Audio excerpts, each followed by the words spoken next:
Cecilia stood outside the study door, her fingers clenched around the sapphire signet ring. From inside came Lady Victoria's laughter, lazy, smug, like a cat toying with a half-dead mouse. Then came the voice of her husband, Edwin, the man who was always as cold as a gravestone in her presence, yet now spoke in a tone so flippant it bordered on cruelty. "Did you see the dress she wore today? Ochre? Good heavens, it looked like she was wrapped in burlap. I had the tailor send over 6 yards of satin, and she went and picked the ugliest one. A country bumpkin's taste ingrained in her very bones." A glass clinked against the wooden table, and Victoria's voice was sickly sweet. "Darling, you can't expect a herring to learn the minuet. To tell you the truth, she still uses her forks wrong." The look on the Countess of Catherine's face at the last dinner party. Oh, if I hadn't been biting my lip, I would have burst out laughing right there. Edwin let out a lazy chuckle. Her only value is that face. 3 years ago, in that godforsaken village, she stood on the porch, backlit and from 10 paces away. She looked 7 parts like you. His voice suddenly softened, but that softness was like a knife aimed solely at the other woman in the room. "I need a duchess to shut those old fools up, Victoria. Since you married Clermont, I had to find a substitute. Her background is low enough that she'll never dare to defy me. Her accent is rustic enough that she'll never hold her head high in my circles. A perfect choice, isn't it?" Cecilia's back slammed against the cold stone wall. Something inside her chest collapsed silently. It wasn't excruciating pain, but the kind of emptiness that comes from having your bones pulled out. 3 years. Every moment of those 3 years now pierced her mind like shards of glass. The polite excuses he used when he never took her to formal events. The mocking cruelty in his smile as he corrected her pronunciation in front of guests. The emptiness in his eyes when he looked at her, as if he were gazing not at a living person, but at a misplaced counterfeit. She finally understood. She wasn't a wife. She was a shadow, a substitute bought on a whim, simply because she bore a 7/10 resemblance to another woman. And that woman was sitting in her husband's study right now, swirling a wineglass, mocking her clumsy dance steps, her unchangeable accent, and her hands that could never pick the right color. Cecilia made no sound. Tears slid silently down her cheeks, but her back remained straight, and instinct hammered into her bones. By her etiquette teacher's cane, an aristocrat never bends, even if the sky falls. She turned and walked back down the dim corridor, her rubber soles tapping the oak floor as lightly as a cat's. In the 3 years she'd been at the estate, the only skill she'd mastered was how to move without anyone noticing. She placed the signet ring on a silver tray in the entrance hall, leaving no note. Back in her bedroom, she opened the wardrobe doors. 12 silk dresses hung in neat rows, arranged from light to dark shades. Not a single one had been chosen by her, each a scaled-down version of a style Lady Victoria had discarded. Her fingers brushed over the smooth silk before she withdrew them. 3 pairs of shoes, not a single one fitting her. In the jewelry box, rhinestones and pearls, all labeled "Whole Family Estate." The bottle of French perfume on the dressing table had also been sent by Edwin through a servant. He'd said the scent suited her, though she later learned it was an old perfume Victoria no longer used. Cecilia pulled a pilled linen bundle from the depths beneath the bed. It was the only luggage she'd brought from her father's house 3 years ago, purchased with money she'd earned doing laundry. She stuffed her mother's collection of folk songs inside, along with a wooden comb, and that was all. No dresses, no jewelry, no cloak embroidered with the Hall family crest. She put on the dark gray woolen cloak she'd worn on her journey here, its cuffs frayed and elbows awkwardly patched. Her own stitches, the kind a noblewoman's sewing teacher would never teach. She blew out the candle. The smoke swirled upward in the moonlight. The grandfather clock struck 2 in the morning. When she pushed the door open, not a soul in the hallway was awake. Her footsteps echoed through the empty hall, then were cut off by the heavy oak door. The October night wind rushed into her throat. carrying the scent of pine resin from the distant forest. Not tuberose, not that sickeningly sweet flower Victoria loved. She clutched the frayed strap of her bag and set off in the opposite direction of the estate. The moonlight stretched her shadow thin and slender, like a dry twig that might snap at any moment. But her shoes struck the gravel path with a rhythm so steady it was startling. The iron gate clanged shut behind her, but she did not look back. It wasn't yet dawn, but for the first time, Cecilia felt that her breath was her own, her body was her own, and the right to go wherever she pleased was hers as well. She quickened her pace, heading toward the northern edge of the forest. There were no silk dresses there, no silver forks, no man with cold, gray eyes. There was only a tenant farmer's daughter and the name she had just reclaimed, a name that belonged to her alone. Cecilia walked for 3 full days. Blisters formed on the soles of her feet. They would burst, only for new ones to form in their place. Her soft-soled leather shoes, fit for a young lady of noble birth, were completely unsuitable for long journeys. By the second day, a crack had appeared in the sole, allowing muddy water to seep in, leaving her toes numb with cold. She picked up a thick branch by the roadside to use as a walking stick and hobbled along the northern post road. The October sky was as gray as old cotton batting, and the wind swept in from the open fields, carrying the scent of dry grass and cow dung. A smell that reminded her of her father, that silent man who would be covered in wheat straw come autumn. She did not cry. It wasn't that she didn't feel the pain. It was simply that her tears had long since dried up during her 3 years at Hall Manor.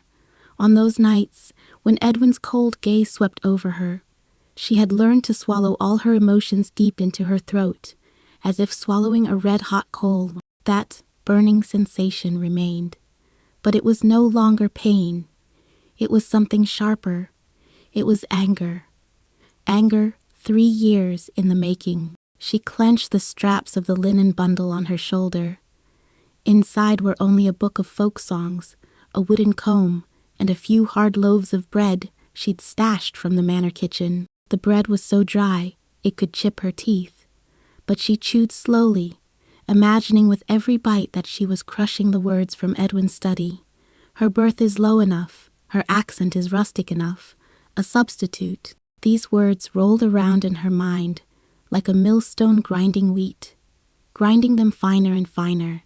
The finer they became, the more they cut to the bone. But she did not look back. Occasionally, a caravan would pass along the post road, and the driver would cast a curious glance her way.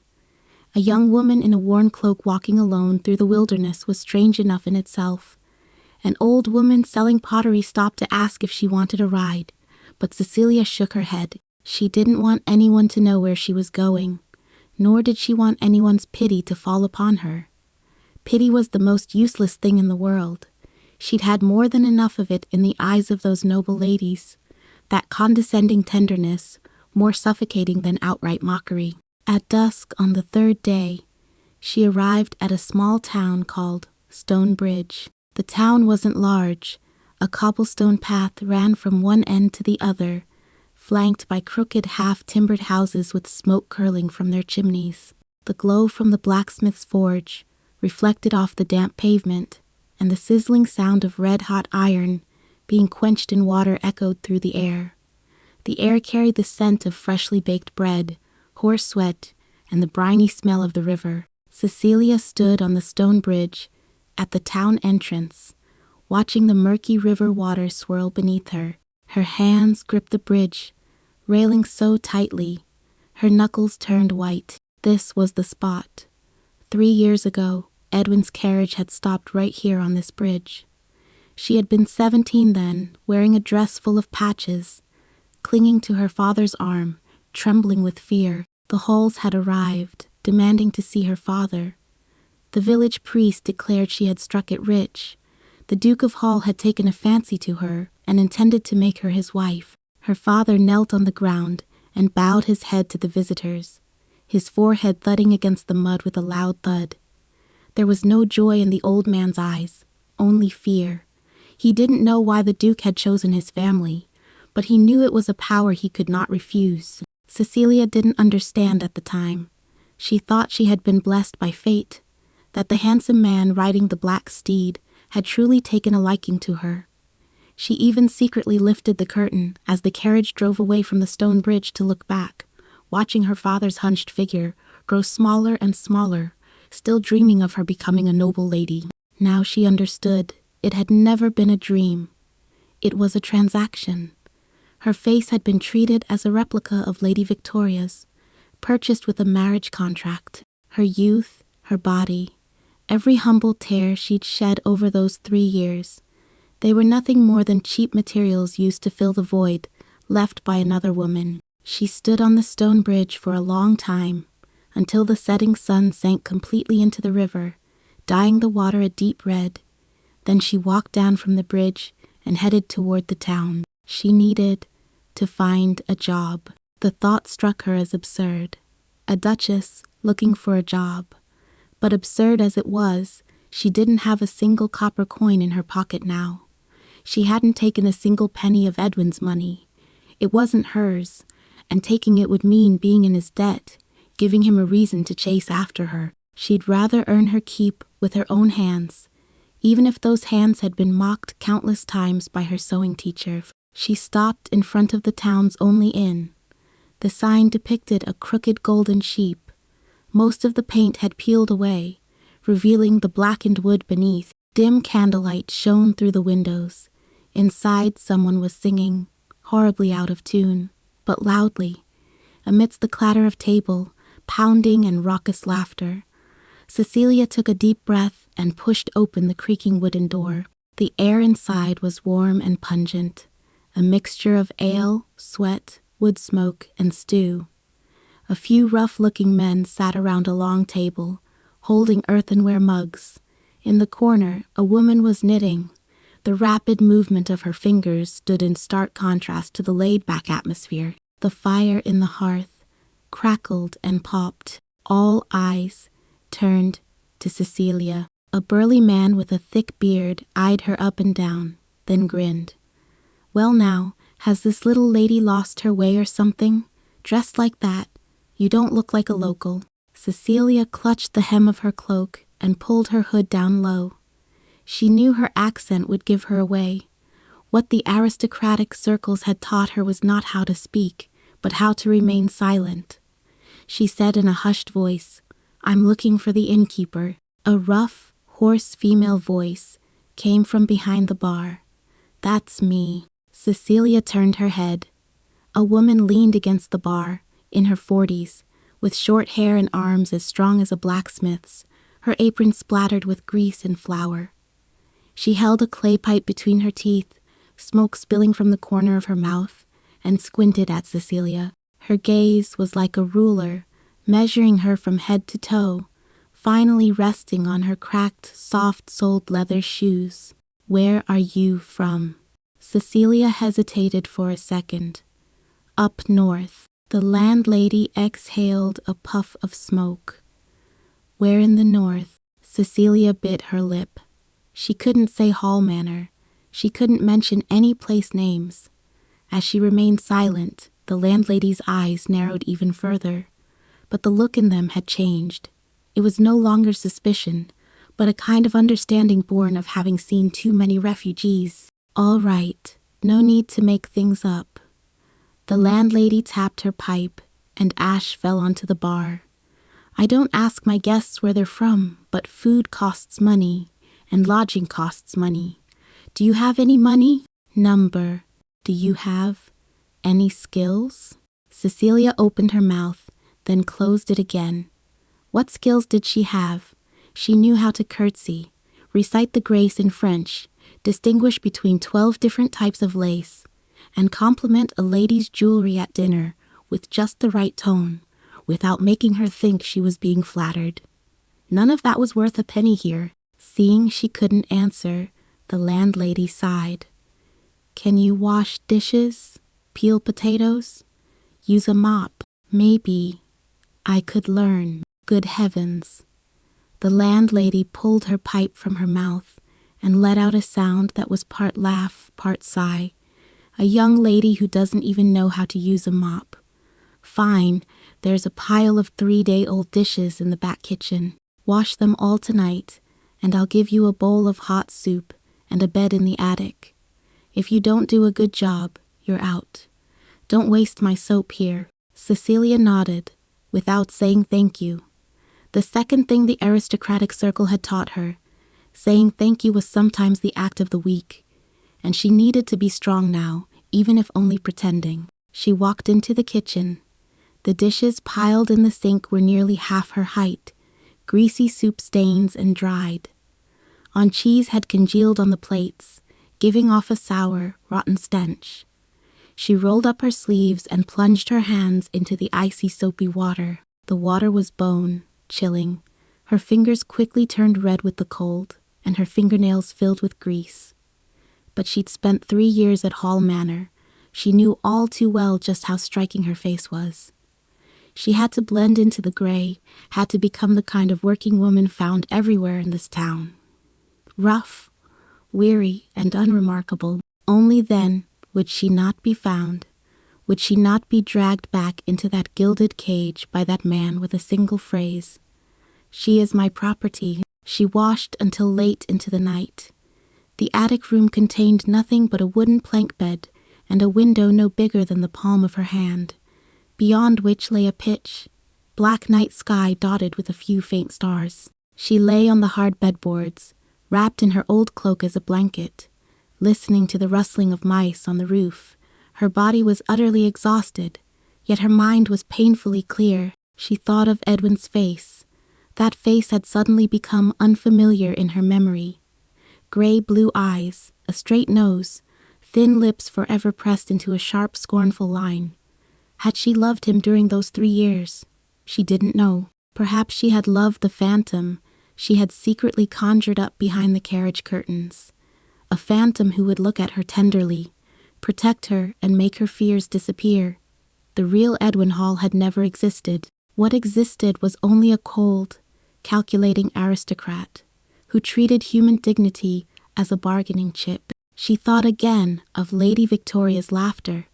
That laughter was more jarring than Edwin's words, for it was the crushing of one woman by another, a declaration that said, I am nobler than you, and you deserve to be trampled under my feet. Cecilia clenched her back teeth and balled her fists in the darkness. She would make them regret it. Not now, not tomorrow, not even next year. But she would make those two know that the woman they treated as a substitute, a laughingstock, a stray cat picked up from the countryside, was not someone they could toy with at will. An owl hooted outside the window. Cecilia closed her eyes and forced herself to sleep.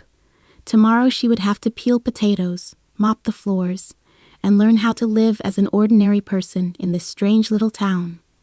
The Duchess Cecilia Hall had died in that hallway. The one alive now was simply Cecilia, the daughter of a tenant farmer, a woman whose accent had been mocked, a person who had escaped from a cage, and she would never go back. Cecilia stayed at the inn called the Golden Sheep for 5 whole days, and no one recognized her. It wasn't that her disguise was particularly clever. Her face was still the same, her dark brown curls wrapped in a coarse cloth headscarf, with a few strands of sweat, dampened hair clinging to her temples. But when a woman wears an oil-stained apron, her hands soaked in soapy water until they turn white and wrinkled, and the corners of her eyes red from lack of sleep, no one would associate her with those noble ladies in silk gowns. This is the cruelest truth of this world. The faces of the poor are invisible. They need no veils, no aliases. The mere word poor is enough to make the eyes of all respectable people automatically look away. Cecilia rose before dawn every morning to squat on the stone steps by the kitchen back door, peeling potatoes. The landlady, Margaret, that sturdy woman with a clay pipe clenched between her teeth, taught her how to twist the knife for maximum speed and how to peel thinly without wasting any of the potato. The first 2 days, she cut 3 of her fingers, blood dripped onto the potatoes, and Margaret cursed as she ordered her to wipe the blood away and start over. She didn't complain, just rinsed the wounds under cold water, wrapped a strip of cloth around them, and went back to work. Another thing Hall Manor had taught her: you must never cry out in pain. Crying out was useless. It only made those watching you think you were even more pitiful. By the 5th evening, she could peel an entire basket of potatoes with one hand. Though her knuckles were still sore and swollen, her knife work had become much steadier. Margaret leaned against the doorframe watching her work, exhaled a puff of smoke, and in a rare moment of kindness said, "You're a quick learner. Have you done hard labor before?" Cecilia kept her head down as the knife blade sliced through the potato skins, sending a ring of brown strips into the wooden tub at her feet. "I did it at home when I was a child." "Did your family farm?" "Yeah." Margaret didn't press the matter further. The people in this town had an unspoken understanding. They didn't ask about one's background. In recent years, the war in the north had flared up and died down intermittently. The royal taxes grew heavier with each passing year, driving many tenant farmers to abandon their fields and flee, wandering aimlessly like headless flies. Margaret had seen it all before. She knew that behind every refugee lay a story best left untold. She simply exhaled a puff of smoke and said, "Work hard. This place may be run down, but no one here will take advantage of an honest worker." Cecilia nodded, tossed the last potato into the bucket, and wiped her hands on her apron. She looked up at the street in the twilight. The cobblestones were tinged with a damp orange, red by the evening glow. The blacksmith's forge had already gone dark, and a peddler on a mule was slowly passing over the stone bridge at the town entrance. The scene was so quiet it seemed unreal, like some ordinary life she had never known. Her throat suddenly tightened, but she quickly lowered her eyes, forcing back the lump of emotion. Meanwhile, at Hall Manor, a 2-day ride from Stonebridge, the atmosphere was entirely different. It was not until noon the day after Cecilia's disappearance that the Duke of Hall realized she was missing. This in itself was a detail of the utmost irony. His wife had vanished for a full day and a half, yet he remained oblivious simply because no one had told him. For the past 3 years, he had never once taken the initiative to visit her bedroom. They slept in separate rooms, a practice as common as could be in an aristocratic marriage. When he needed her, usually to serve as a silent backdrop at family banquets, he would send a servant to summon her. That day, however, it was not until lunchtime that the butler, Williams, hesitantly reported that the lady had not returned after going out the previous evening, and that the Duke's signet ring lay on a silver tray in the hall.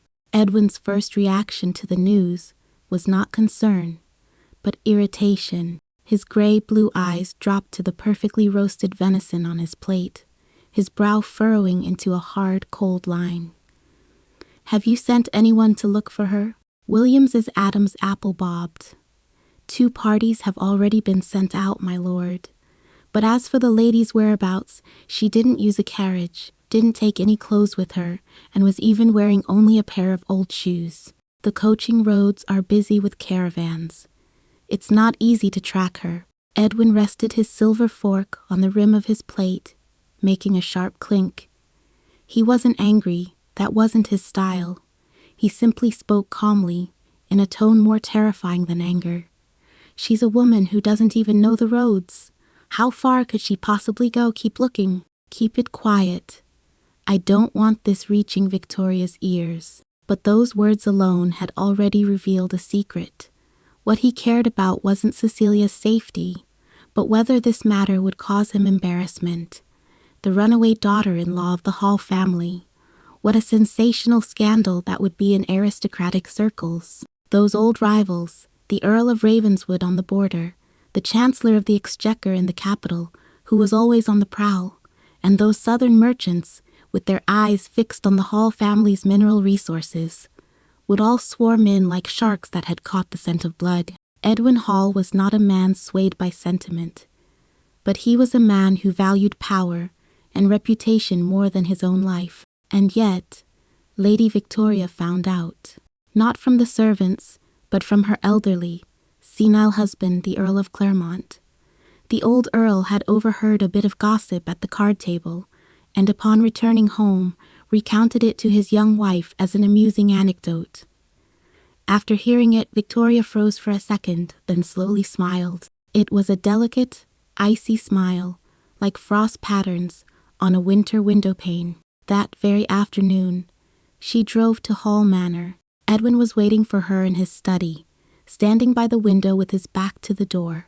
His shoulders were tense, and his fingers clenched the signet ring Cecilia had left on the tray, his fingertips repeatedly tracing the deeply engraved family crest on its surface. When Victoria pushed the door open, she offered no greeting, but simply sat down gracefully on the deep red velvet sofa, removed her lace gloves, and watched his back with a pair of almond-shaped eyes that seemed to smile without actually doing so. "I hear your little pet has run away." Edwin did not turn around. "This is no laughing matter, Victoria. On the contrary, I find it absolutely hilarious."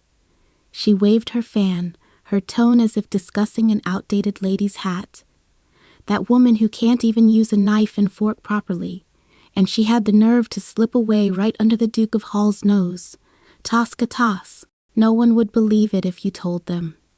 You should count yourself lucky that it's late autumn and the social season is over. Otherwise, you'd be the laughingstock of the entire capital." Edwin finally turned to face her. His face remained a cold, hard shell, but Victoria had known him long enough to see, deep within those gray, blue eyes, a flicker of suppressed rage, and a barely perceptible trace of unease. He wasn't afraid that something might happen to Cecilian. He was afraid of losing control. A human prop was never meant to have the power to slip from his grasp, and now that prop had not only left but slipped away silently, as if delivering a sharp slap across his face. "I will bring her back." Edwin's voice was low and heavy, each word falling like a stone. "She is the legitimate Duchess of Hall. Wherever she goes, she carries my name." Victoria's smile deepened, but there was not a shred of warmth in her eyes. She stood up, walked over to Edwin, and pressed her fan lightly against his chest, her voice as sweet as sugar. "Coated poison. Go on, dear, go find your little toy. But I'm curious, did she run off on her own, or did someone help her?" She tilted her head and paused deliberately. "Can you guarantee that no one around you is helping her cover it up?" The words struck like a needle, piercing precisely into Edwin's suspicion. His pupils contracted slightly, but he said nothing. Victoria chuckled softly as she tucked her fan away and turned toward the door. The hem of her skirt rustled across the carpet, sounding like a snake slithering through the grass. As she reached the doorway, she glanced back and dropped one final remark. "When you find her, tell her I miss her ochre-colored dress." The door closed. Edwin stood in his study as twilight fell outside.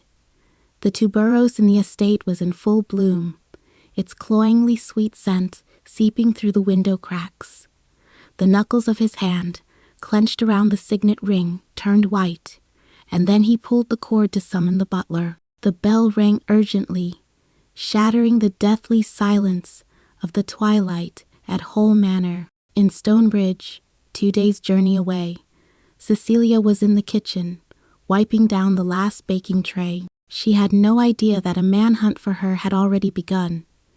No idea that the man's signet ring was being slammed angrily against a mahogany tabletop.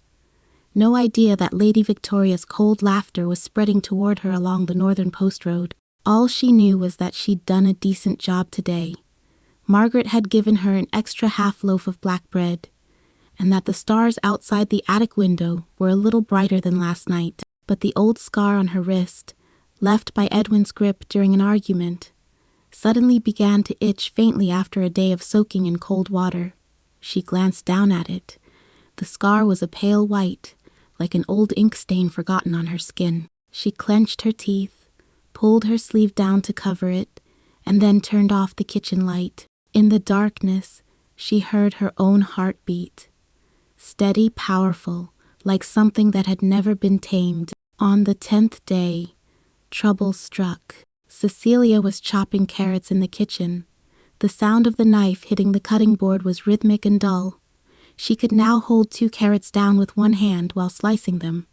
Though her pieces weren't as uniform as Margaret's, no one would recognize her as a novice at a glance. Margaret had even started letting her help stir the soup pot and turn the roasting rack, although the smoke stung her eyes so much she could barely keep them open. The scent of grease mixed with rosemary was 1,000,000 times better than that of tuberose. The inn's door was pushed open from the outside. Not too hard, not too soft, just enough to make everyone eating stop what they were doing and look up. 2 men entered. One was tall and slender, wearing a dark blue wool coat with a sword tucked at his waist. Not a military-issue sword, but the broad-bladed type commonly used by hired guards. The other was shorter and stockier, wearing a round cap and clutching a scroll of parchment under his arm. His face bore an expression all too familiar to Cecilia, polite, scrutinizing, and condescending. It was the distinctive expression of a clerk running errands for the nobility. "Excuse us," the stocky man said, pulling out a handkerchief to wipe the sweat from his forehead, even though the October weather was hardly warm enough to make one sweat. "We are looking for someone. A maid has gone missing from Duke Hall's estate. A young woman of about 20, with dark brown hair and a slender build. His Grace has offered a reward of 50 gold coins for her return, dead or alive." He enunciated the words, "dead or alive," with particular emphasis. Cecilia's hand holding the kitchen knife paused. The blade hovered 1/2 inch above the carrot, catching the light streaming through the kitchen window and flashing coldly. Her heart skipped a beat, but her face betrayed nothing. In her 3 years at Hall Manor, the most valuable skill she had learned was not curtsying, nor distinguishing between silks, but suppressing all fear beneath her tongue, preventing it from surfacing. The words, 50 gold coins, had already sent the dining room into an uproar. A few local men, leaning against the bar, exchanged glances. 50 gold coins was enough to buy an entire house in town. Enough for a person to live comfortably for 2 years. There was something new in the way they looked at one another, not greed, but calculation. The poor were masters at making quick mental calculations between morality and survival. Margaret leaned against the bar, polishing a clay cup, her gaze casually sweeping toward the kitchen. Her face betrayed nothing, but she was polishing the cup much more slowly than usual. The stocky man unfolded the parchment, which bore a rough sketch. The drawing was rather poor. The features were so blurred, they looked as if they'd been molded from dough, but the dark brown curls were rendered with exceptional care. Cecilia caught sight of the sketch through the kitchen serving hatch, and her heart skipped a beat. It was a quick sketch made during her only appearance for a family portrait, when the artist had been called away after merely outlining her silhouette. Now this hasty sketch had been reproduced countless times, and was being distributed one by one along the northern post roads to every town. The man in the round hat raised his voice. "The Duchess is deeply concerned about this maid, and has specifically ordered us to spare no effort in searching for her. Anyone with information must report it immediately. Those who harbor people from the Duke's estate shall, according to the law." "We don't have her here," Margaret interrupted, her voice as rough as a whetstone. "We have countless travelers coming and going every day. Who can possibly remember every face? If you're looking for someone, post the portrait on the stone pillar by the entrance. If anyone recognizes her, they'll come to you. Don't stand here and interfere with my business." The stocky man was momentarily taken aback, his mouth opening and closing. He was clearly unaccustomed to being interrupted by a commoner, but the tall, slender guard at his side shook his head slightly, signaling there was no need to argue with the innkeeper. The stocky man snorted, rolled up the parchment, and tossed a silver coin onto the bar. "Post the portrait at the entrance. This silver ingot is a reward from the Duke's estate. If anyone comes forward, there will be a further substantial reward." The two pushed open the door and left. The heavy thud of the door closing echoed through the now silent dining hall. Margaret slammed the wiped clean glass down on the bar, its base making a dull thud against the wooden surface. She swept her gaze over the men still whispering among themselves, her voice not loud, but each word carrying the weight of an anvil. 50 gold coins is no small sum, but whoever takes that money had better get an extra lock for their bed from now on. I, Margaret, have run this shop in town for 15 years. I know the difference between clean money and money that burns your hands. Do you? No one answered. A few men lowered their heads and continued drinking. 2 older ones nodded silently, but the burly man in the corner, the one who'd sized Cecilia up on her first day in the shop, flinched for a moment, and it didn't escape Margaret's notice. In the kitchen, Cecilia resumed chopping carrots. The steady rhythm of the knife created a stark contrast with the pounding of her heart, forming a jarring duet. In her mind, she replayed every word the short, stocky man had just spoken. The Duchess misses you dearly. The Duchess, that title now sounded like a bad joke. To the outside world, they claimed she was a runaway maid. They dared not say she was the Hall family's legitimate daughter. In law, for that would be too shameful. Edwin would rather have the whole world believe he'd lost nothing more than a servant than admit he couldn't even keep his own wife. That was what truly mattered to him. Not her safety, not her feelings, but the word disgrace. A nobleman's reputation was more precious than a human life. That was the first rule she'd learned in those circles. After chopping the last carrot, Cecilia set the knife down on the cutting board and wiped her hands on her apron. She walked over to the stone steps by the kitchen's back door and sat down. The cold October wind blew up her collar, ruffling the strands of hair across her forehead. She needed to calm down to figure out what to do next. Stonebridge could no longer hide her. Perhaps not today, perhaps not tomorrow, but sooner or later someone would turn her in for 50 gold coins. She had already memorized the look in that burly man's eyes.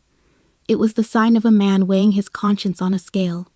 Margaret might be able to keep it under wraps once, but not twice. She had to leave, but not now. Running away now would be tantamount to admitting she was the person in the portrait. She needed a new identity, a face that would allow her to vanish completely. And such things didn't simply fall from the sky. Cecilia looked up at the post road at the edge of Stonebridge. Twilight was swallowing the distant ridgelines, the last streak of orange on the horizon, like blood diluted with water, was slowly seeping into the gray, blue night. She suddenly recalled something her father had once said. Back when she was very young, as the tenant farmers rested on the field ridges, her father would rub his mud, caked hands together, and gaze at the endless primeval forest to the north, saying, "In the woods there are wolves, bandits, deserters, and things far more terrifying than all of those combined. But there are also people there who aren't on the Lord's register. They live, and no one knows it. Nor does anyone need to know." She hadn't understood what that meant back then. Now she did, but she also knew exactly what entering the forest entailed. The primeval forest to the north stretched for hundreds of miles, spanning the borders of 3 counties. It was the only blank area on the royal map, marked as unmapped territory. There were no noble estates there, no lord's banners, and naturally, no laws to protect you. There, a person's survival depended solely on her luck and her fists. For a young woman who had to learn even how to peel potatoes on the spot, that was practically suicide. But staying here, waiting for Edwin's men to find her and take her back to continue being that mocked substitute, that was more unbearable to her than death. She clenched her fists, her nails digging into her palms. The old scars hadn't fully healed yet, and new calluses had already formed over them. Footsteps sounded behind her. Cecilia turned to see Margaret leaning against the doorframe, her pipe absent from her hand, a rare look of seriousness on her face.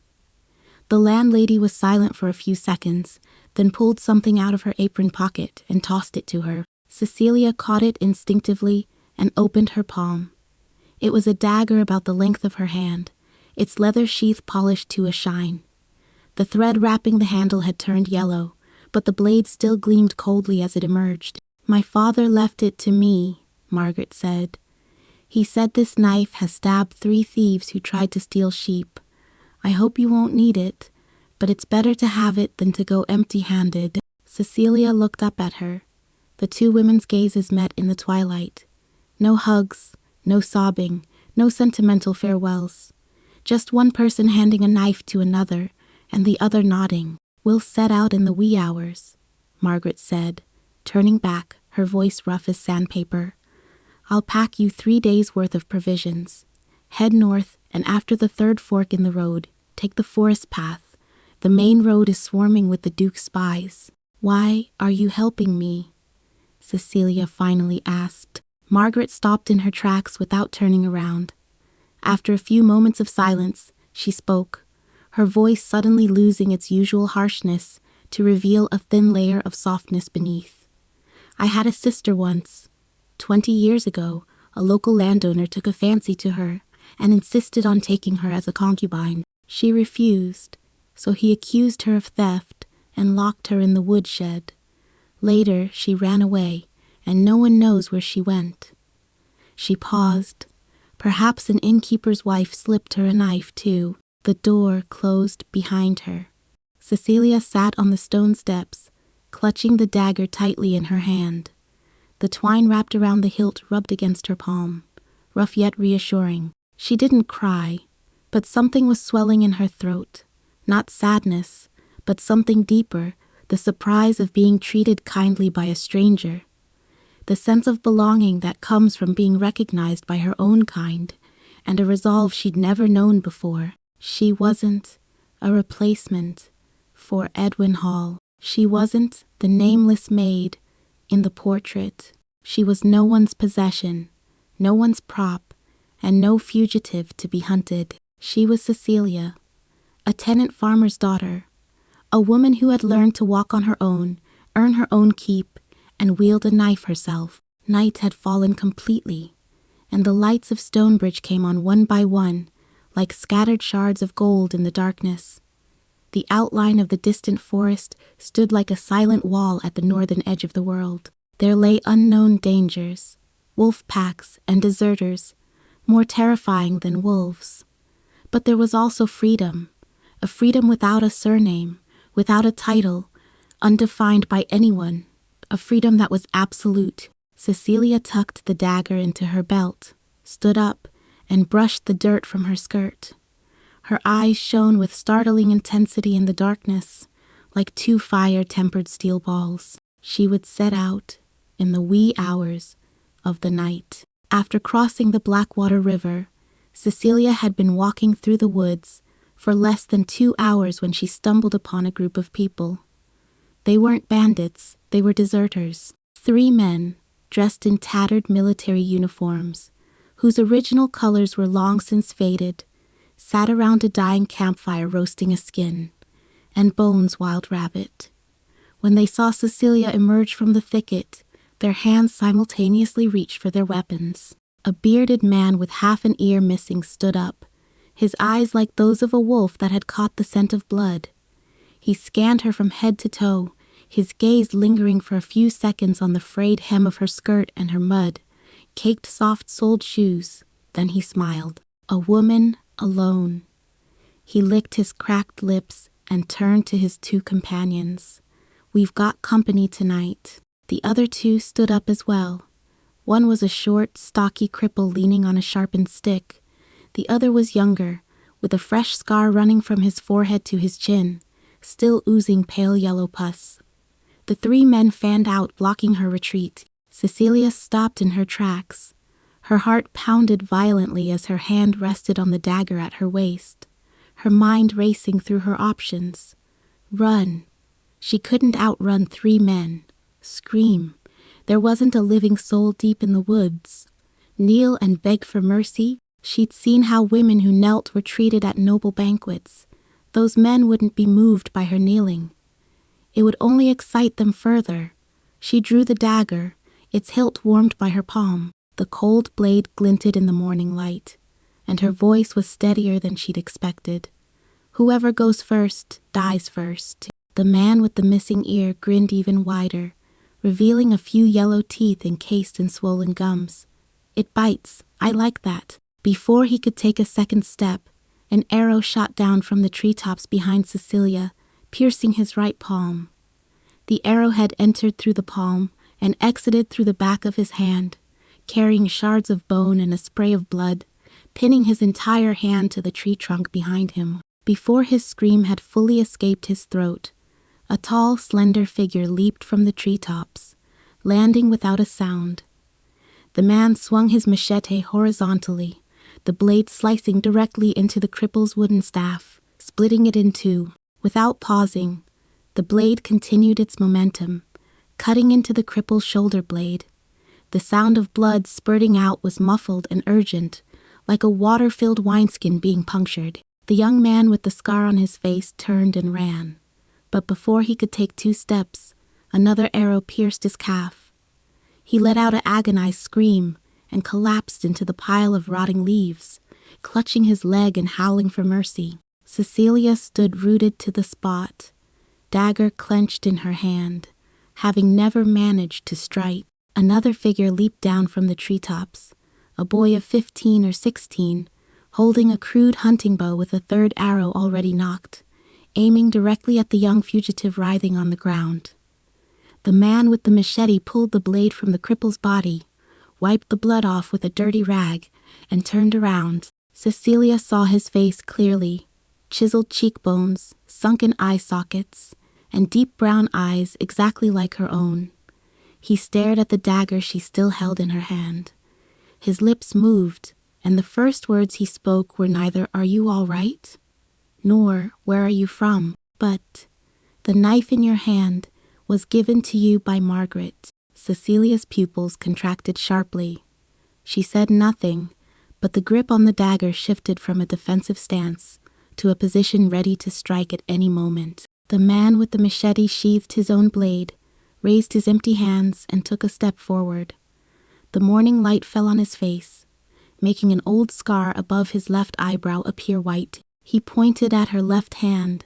She habitually curled her little finger when gripping the knife, a technique Margaret had taught her step by step in the kitchen.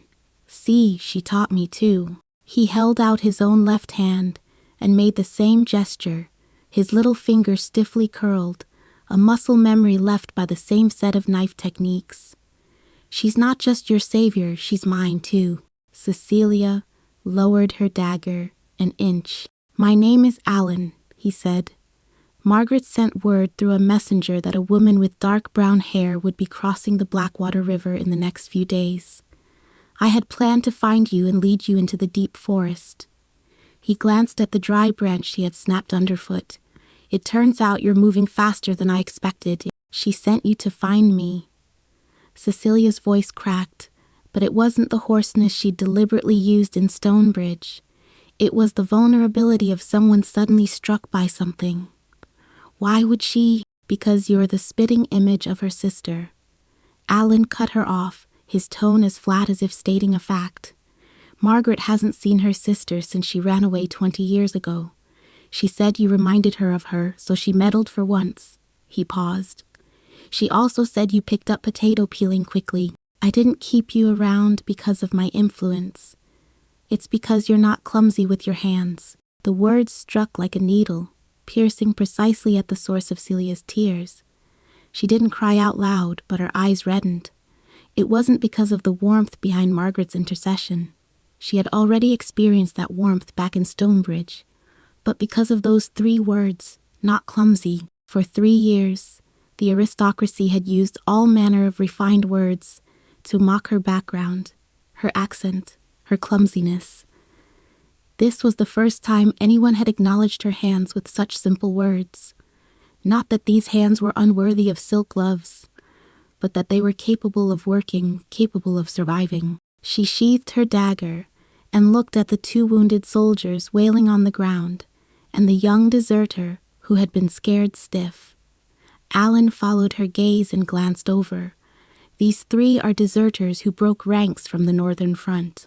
The woods are teeming with scum like this, living off the plunder of travelers.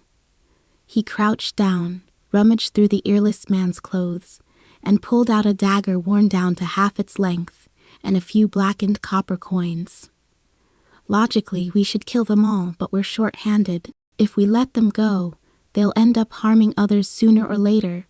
If we kill them, their corpses will attract wild beasts, and the rangers will notice the trails in this area. Do you know what the rangers mean? Cecilia certainly understood. The forest rangers, private militias of the northern nobility, ostensibly patrolling the forests and capturing poachers, but in reality serving as the Lord's eyes. The House Hall forest rangers were notorious for their brutality in the north. If Edwin had already spread the word of her escape, the forest rangers would have received not just a portrait of a maid, but a bounty of 50 gold coins. So these three can't be killed, nor can they be let go. She crouched down, staring at the earless man's face contorted in pain, her tone so calm it felt almost foreign even to her. They need to do something for me. Alan raised an eyebrow. Cecilia pulled the ballad book from her bosom and flipped to the title page. Her name, Cecilia Gray, was written there by her mother's hand when she was 10. The handwriting was crooked, the ink faded to a pale brown, but it remained clearly legible. She tore out the page and pressed it into the blood-soaked hand of the man with the missing ear. The man winced in pain, but instinctively clenched his fist around it. The three of you, once your wounds are bandaged, head south, Cecilia said quietly, but with unwavering conviction.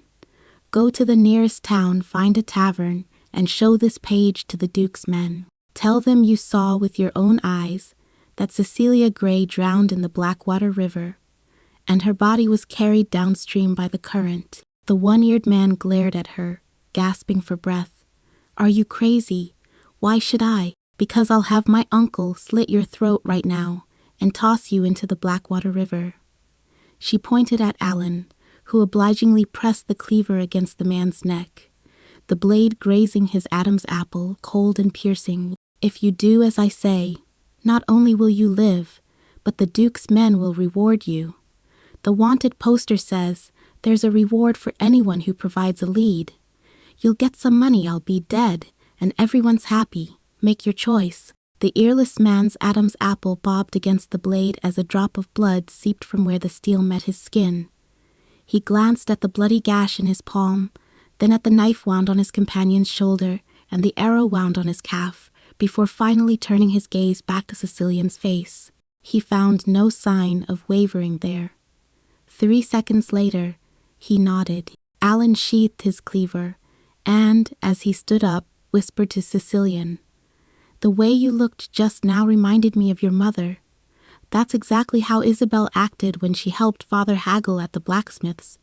She didn't ask for a price, she just drove it down." Cecilian didn't respond to that remark. She sheathed the dagger at her waist. Her fingers trembled slightly as she turned, but she didn't let anyone see. She crouched down and fished 3 silver coins from a hidden pocket inside her skirt. Margaret had slipped them into her bag before she left. It wasn't much, but it was enough for a single woman to buy a clean set of identity papers on the black market. Alan saw the coins in her hand and paused for a moment. "You're better prepared than I thought.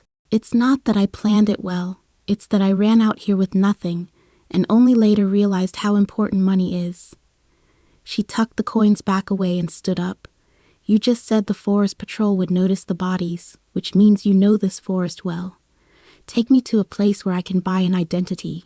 I need a name, one everyone will believe." Alan fell silent for a moment, then turned and called out to the boy holding the bow.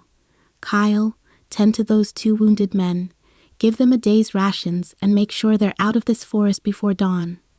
The boy nodded, put away his bow, and set to work. Alan picked up his machete and nodded toward the deeper reaches of the forest. "Let's go." Half a day's journey from here is a black market camp. It was taken over by a smuggling gang after the logging camp was abandoned. There's an old scribe there who specializes in forging identities. As long as you pay enough, he can turn you from a tenant farmer's daughter into the widow of a fallen noble, and even weave a family tree to fit. I don't want noble status. Cecilia followed behind him, stepping over a pool of dark red blood left by the cripple on the ground. Just give me a commoner's name. The more ordinary, the better. That'll be easy. The two walked side by side into the shadows of the deep forest. The canopy overhead grew denser, slicing the sunlight into fine golden patches, scattered across the damp, rotting leaves. The hollow tapping of a woodpecker echoed from the distance. What is Edwin Hall doing now? Cecilia asked suddenly. Alan glanced at her sideways, but didn't ask how she knew his name. He's put a bounty of 300 gold coins on it, raising it from 50 to 300, which means he cares more than he thinks he does. Money talks. Once the bounty goes up, bounty hunters from every town in the north will be in the woods trying their luck. He paused. But I'm curious about one thing. What exactly did you see that would make a woman, who can't even use a knife and fork properly, run into the Blackwater River in the middle of the night? Cecilia didn't answer. The night wind, the candlelight, the study's half-open door, Edwin's remark that her berth was low enough, and Lady Victoria's laughter, sharp as shards of glass. They no longer cut so sharply in her mind.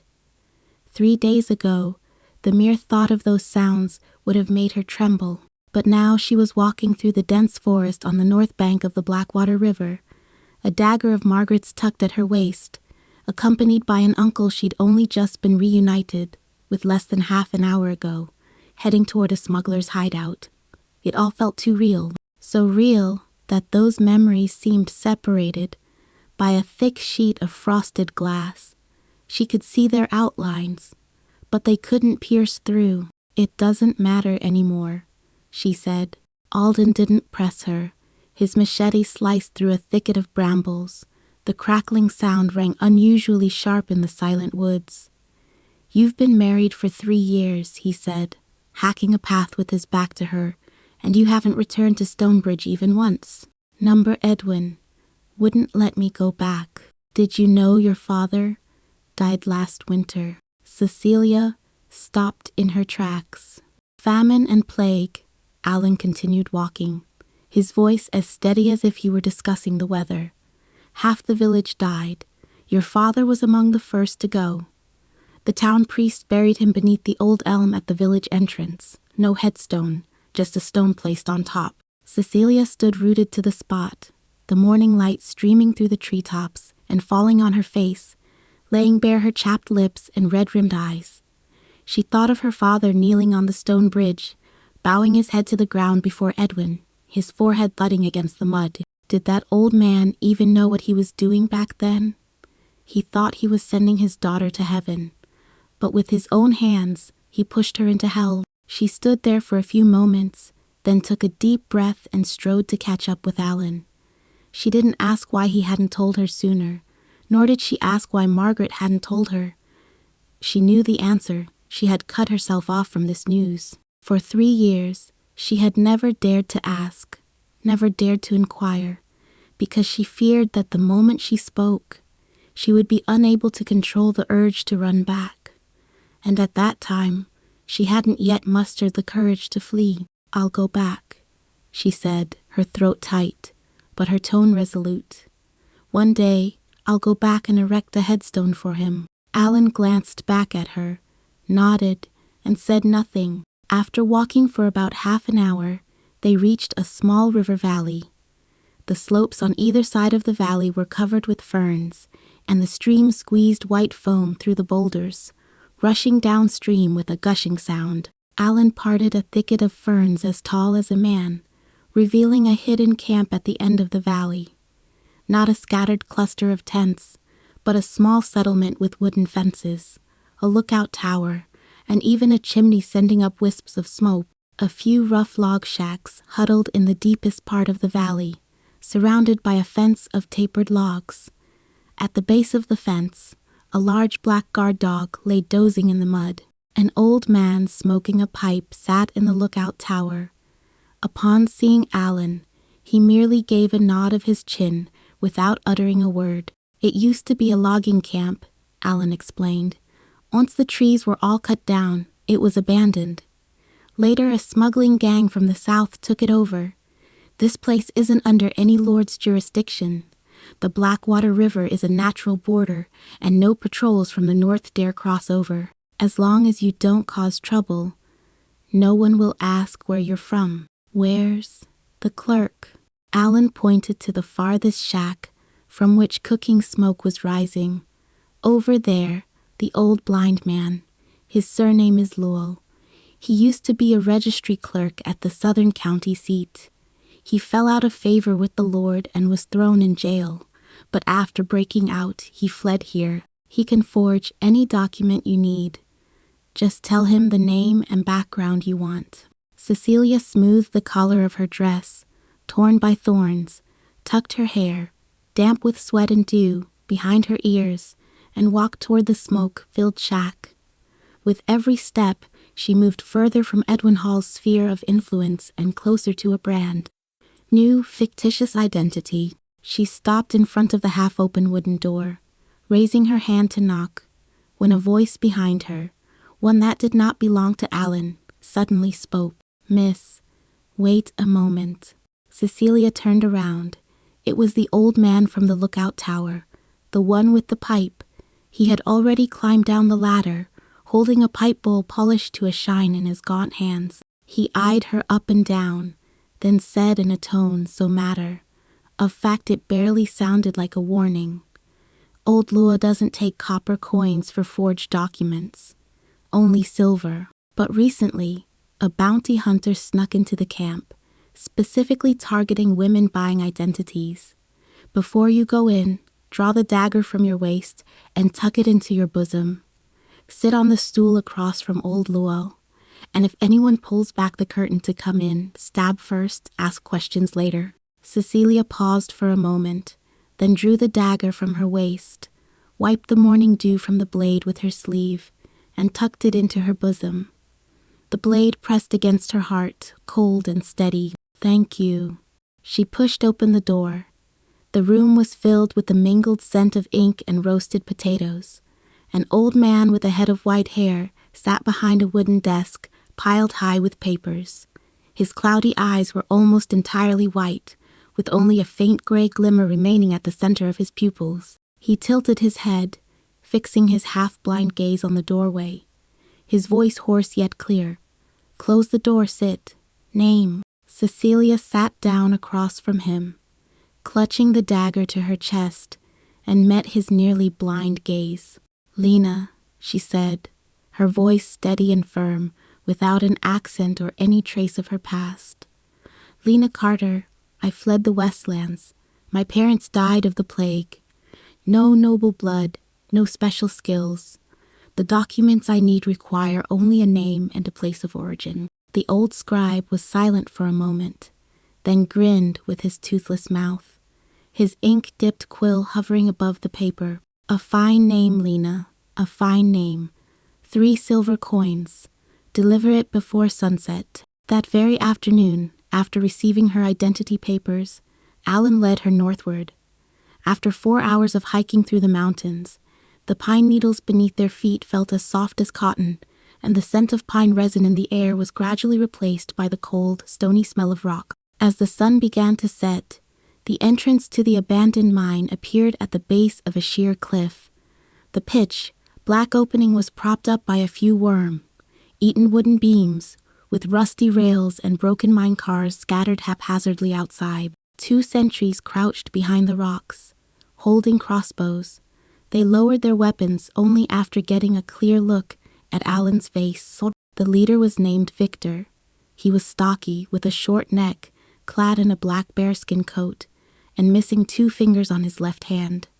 His gaze on Cecilia held no trace of emotion. He asked only, "What can she do?" Alan said, "She can read." Victor's eyebrow twitched. "Read, write, do arithmetic, and interpret contract clauses." Alan's tone was as if he were hawking a hot commodity. "Not a single one of your men can do that." Cecilia said nothing more. She stood in the shadows at the mine entrance, Margaret's dagger tucked at her waist, the sheath opening facing outward, the hilt polished to a shine. Victor glanced at the knife and her silent stance, then nodded toward the tunnel. Come on, start going through the ledgers tomorrow. The ledgers he'd sent weren't just a single volume, but an entire crate. The wooden crate slammed down on the rough plank table, kicking up a cloud of dust. Cecilia flipped open the top volume.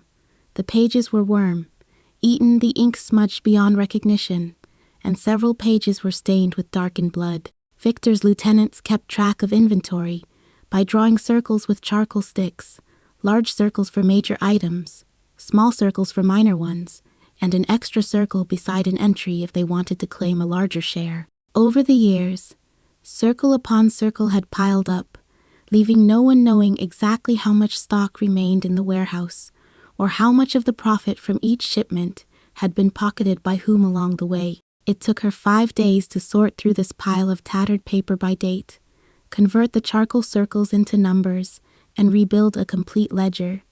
Then, following the numbers, she found a discrepancy. The inventory of smuggled muskets was short by 17. At black market prices, that was enough for an assistant to buy a farmstead in the south. Victor sent men to take stock based on the figures she had marked, and indeed, 17 muskets were missing from the warehouse. That night, the assistant in charge of recording the arms ledger was dragged deep into the mine shafts. No one saw him again the next day. Victor sat at the stone table in the center of the mine shaft. He flipped through Cecilia's ledger with 3 fingers, closed it, and remained silent for a long time. You'll live in the mining district from now on, he said. His tone was not one of a promise, but of a deal. You won't have to fear anyone anymore. Cecilia didn't thank him. She returned to her room in the ventilation shaft, closed the door, drew the dagger from its leather sheath, and ran her finger along the blade. Her face was reflected in the steel. Her cheekbones were more pronounced, her skin tanned, her lips chapped and peeling. But those deep brown eyes shone brighter than ever. It had been less than 20 days since she'd escaped from Hall Manor. She had a new name, a false identity, a debt owed to her by the head of a smuggling ring, and a knife she dared to carry openly. The women in the mines began nodding as they passed her door, and the men no longer treated her as Alan's possession, but called her Lina, the name written on her forged documents, which now carried real weight. Meanwhile, over 400 miles to the south, in the study at Hall Manor, Edwin was frowning at a report sent back by the forest rangers. 3 deserters had turned in a soggy, water-stained page at the Stonebridge Inn, bearing a single name. They claimed that Cecilia Gray had drowned in the Blackwater River. Edwin stared at the page, crumpled and water-stained from the river, his fingers slowly clenching until his knuckles turned white. He turned to his butler and said, "Find her, dead or alive. Keep searching." His men were combing the Blackwater River inch by inch. What he didn't know was that at that very moment, the woman was sitting in an abandoned mine shaft, a place beyond the reach of his power, flipping through another tattered ledger by lamplight, pen clenched in her hand, a smirk of triumph on her lips, a look he had never seen on her face before.